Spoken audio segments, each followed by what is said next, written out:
Hey everyone, welcome to The Bold and the Beautiful. I'm Oma, and I'm so excited to have you here. If you love Bold and Beautiful update, then you're in the right place. Make sure to hit that subscribe button and turn on notifications so you never miss a video. Alright, let's dive right in. You ever have one of those moments where your whole life flips upside down in a single sentence? That's what happened to me the night my son showed up at my door, shaking, eyes red, and told me something I never thought I'd hear again. Luna's alive. I swear, it felt like the air left the room. I could barely breathe. And at that very same time across town, Electra's world was crumbling too. Because Will, the boy she trusted with everything, admitted he'd slept with Luna. Not just a mistake, but the kind of betrayal that tears two families apart. I don't even know where to begin. Maybe it's because when something this life-shattering happens, words just don't come easy. But I promised myself I'd tell the truth, all of it, no matter how painful it is. Maybe it's my way of processing. Maybe it's my way of healing. Or maybe it's just the only way I know how to keep from falling apart. It started with a knock on the door. Just one knock, sharp, loud, and so final sounding that I knew, before I even opened it, that something was wrong. My stomach sank, and my fingers trembled on the knob. On the other side was Deke. He looked like he hadn't slept in days, his eyes red, his jaw tight, his entire body practically shaking. I'd seen my son upset before, angry, defiant, hurt, but this was something else. Something darker. "Dad," he said, his voice breaking on just that one word. I don't know how I managed to keep standing, but I did. "What is it, Deke?" I asked him. "What's happened?" And that's when he said it. The words that ripped through me like a blade. "Luna's alive." At first, I thought I'd misheard him. Alive? That couldn't be right. My mind immediately went back to the night we were told she was gone. The night everything shattered. I remembered holding Sheila as she wept, remembered convincing myself that for once, maybe fate had handed us something final. Luna was dangerous, toxic, destructive. Her being gone was awful, yes, but it was closure. And now here Deke was, standing in front of me, telling me that closure was a lie. "What did you just say?" My voice was low, almost a whisper, like if I spoke too loudly the truth would cut me even deeper. "She's alive, Dad. I saw her. I talked to her." I staggered back. The room tilted. My chest felt like it had been hollowed out. "No," I muttered. No, that can't be true." Deke's eyes filled with tears. "I wouldn't lie about this. I swear to you. She's out there." I don't even remember lowering myself into the chair, but suddenly I was sitting, my head in my hands, my body shaking. "Why now?" I rasped. Why would she show up now, after everything she's done? After what she put us through? And then another thought struck me, colder, sharper. "Does your mother know?" The silence that followed was deafening. That was when I realized the answer.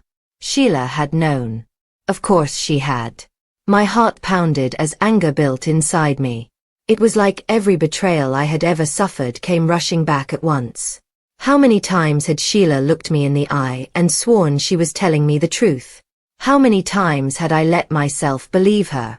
By the time she walked into the room, I was already boiling over. "Tell me Deke's wrong," I demanded. "Tell me Luna's dead." She froze, her face pale, her lips trembling. That was all the answer I needed. "I was going to tell you," she whispered, but it only made my blood run hotter. "How long?" I shouted. "How long have you been keeping this from me?" The look on her face was guilt, shame, fear, every emotion except the one I needed most, honesty. And in that moment, I felt something inside me crack. But even as I tried to process the horror of Luna being alive, another storm was brewing elsewhere. Because while I was confronting my wife and my son, Electra Forrester was across town, her world being ripped apart in a way I wouldn't wish on anyone. She had always been such a steady presence, grounded, loyal. She believed in Will, saw the good in him even when he couldn't see it in himself. But now, she was standing in that Forrester guest house, staring at the boy she loved as he confessed the unthinkable. "I thought it was you," Will pleaded, his voice cracking. "I swear to God, Electra, I thought it was you that night."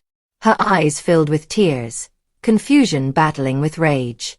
"You're telling me you slept with someone else the night before you slept with me?" Will's face crumbled. It was Luna. The name hit her like a slap. She stumbled back, her knees buckling. Luna Nozawa.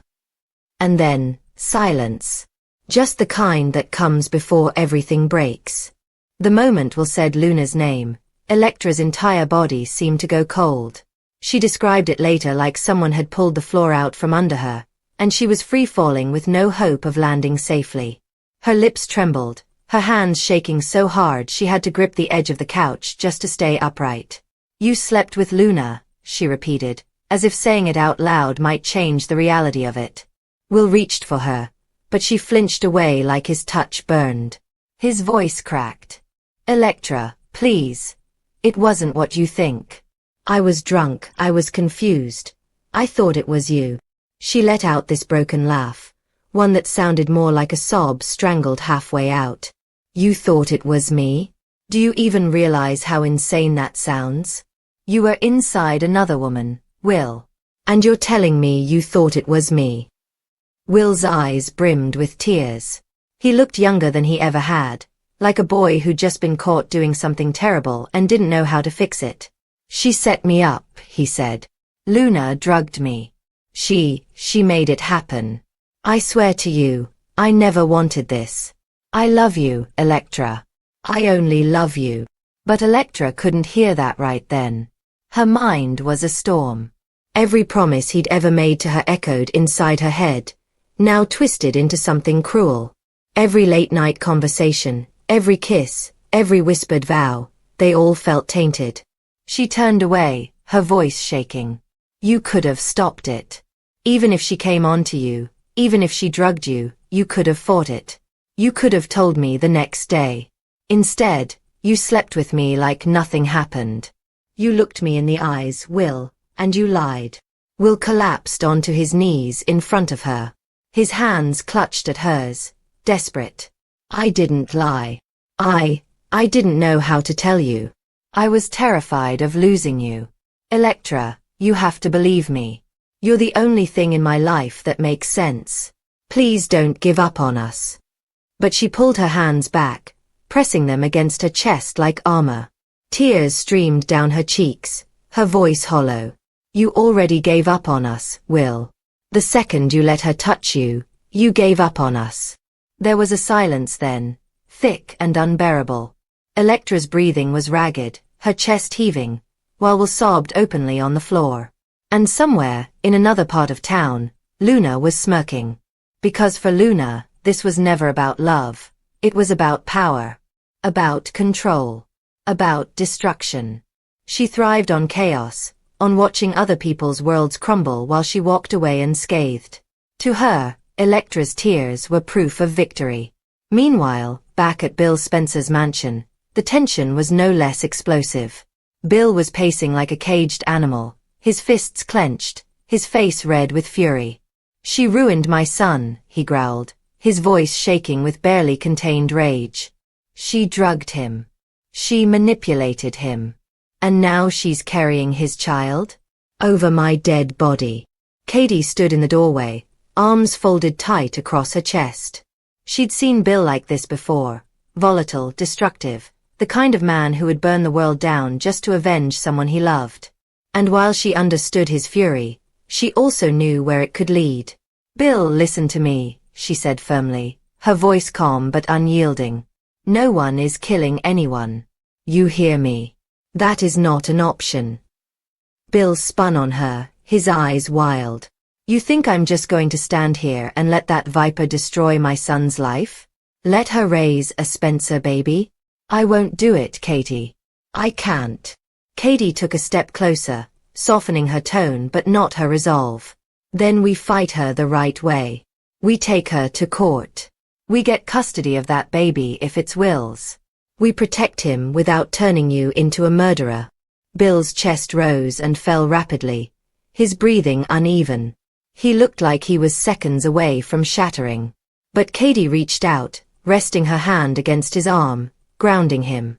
You've always blamed yourself for the mistakes your sons make, she whispered. But this isn't your fault. Will is hurting, yes, but he needs his father alive, not behind bars. You want to protect him. Then stand strong. Be the man he can lean on, not the man who explodes and leaves him even more broken. Bill's face crumpled then, the fury draining out of him, leaving only anguish. He sank onto the couch, burying his face in his hands. His voice cracked when he spoke. I don't know how to fix this, Katie. I don't know how to make it right. Katie sat beside him, slipping her hand into his. We'll fix it together. We'll protect Will. We'll protect that baby, if it's his. You're not alone in this, Bill. You've got me. You've got your family. That's what matters now. And for the first time that night, Bill broke.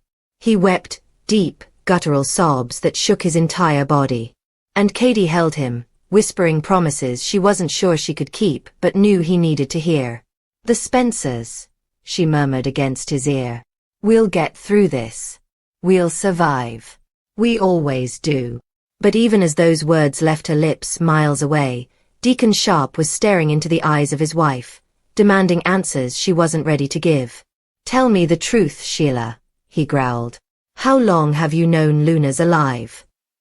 Sheila's hands trembled, her lips quivering. She looked at him like a cornered animal.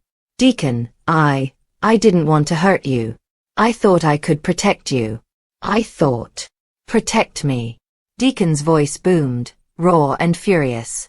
You've been lying to me every single day, while that monster walked free, destroying lives? Do you have any idea what this does to me? To Deke. To everyone. Sheila tried to reach for him, but he stepped back, his eyes blazing. For the first time in their marriage, she saw something in him that terrified her. Not love, not forgiveness, but a line she might not be able to come back from.